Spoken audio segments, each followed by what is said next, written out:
Doctor, what are the general misconceptions or fears or concerns patients have when they come in and consider doing something like bioidentical hormone replacement therapy?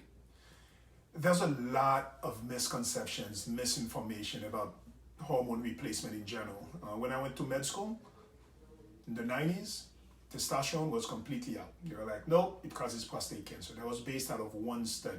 Since then, we have numerous studies that show us that testosterone is actually good for the prostate, good for prostate health, good for heart health, good for bone health. So when I see patients, a lot of what I do is education, showing them the studies, showing them that what you've heard and what even a lot of physicians know, it is more that they're repeating what they've heard back then. But if you take your time and do the research, and that's what I do with my patients, I educate them, I empower them to even go look for the information themselves, because an educated and empowered patient is what we want in our practice, because we know you will do better.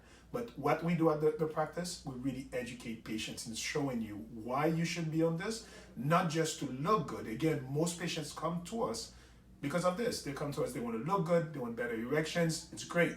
I'm going to show you why you should do it for health reasons.